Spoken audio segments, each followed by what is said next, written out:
নবীজি সাল্লাল্লাহু আলাইহি ওয়াসাল্লাম বলেন ওয়াদুদ সিত্তাম বাইনা ইয়াদাইস সাআ, কিয়ামতের আগে 6টা বিষয় তোমরা গণনা করে রাখবা।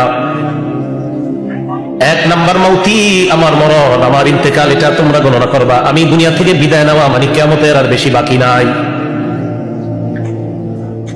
ওয়া ফাতহু বাইতুল মাকদিস, বাইতুল মুকাদ্দাস বিজয় হওয়া, যদি বাইতুল মুকাদ্দাস বিজয় হয়ে যায় বুঝবা কিয়ামত আর বেশি দিন বাকি নাই। বাইতুল মুকাদ্দাস বিজয় হয়ে গিয়েছে অলরেডি।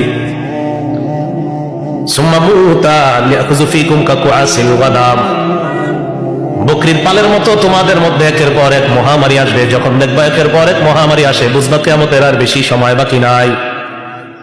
সুম্মা ইস্তিফাদাতুল মাল, মানুষের সম্পদ বাড়তে থাকবে।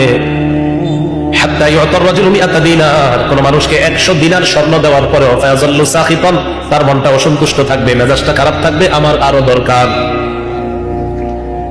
100 দিনার স্বর্ণের মালিক হওয়ার পরে ওই লোকটার সন্তুষ্টি অর্জন হবে না, বলবে আমার আরো চাই।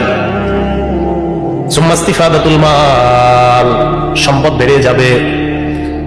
5 নাম্বার সুম্মা ফিতনাতুল লা ইয়াবকা বাইতুম মিনাল আরব ইল্লা দাখালাতহু, নবী বলেন আরবের প্রত্যেকটা ঘরে ঘরে ফিতনা ঢুকে যাবে। যখন ঢুকে যাবে বুঝবা কিয়ামতের আর বেশি সময় বাকি নাই।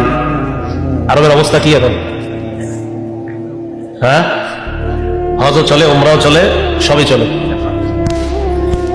6 নাম্বার সুম্মা হুদনাতুন তাকুনু বাইনাকুম ওয়া বাইনা বানিল আসফার, এরপর একটা চুক্তি হবে তোমাদের মাঝে আর রোমকদের মাঝে। রোম আর তোমাদের মাঝে একটা চুক্তি হবে। ফায়াকদিরুনা, তারা গাদ্দারি করবে, তারা চুক্তি ভঙ্গ করবে। ফায়াতুনাকুম তাহতা সামানিনা গায়া, তারা 80টা পতাকার নিচে তোমাদের সাথে লড়াই করার জন্য আসবে। 80টা পতাকা থাকবে তাদের। তাহতা কুল্লি গায়াতিন ইসনা আশার আলফা, এক এক পতাকার নিচে 12,000 সৈন্য থাকবে তাদের।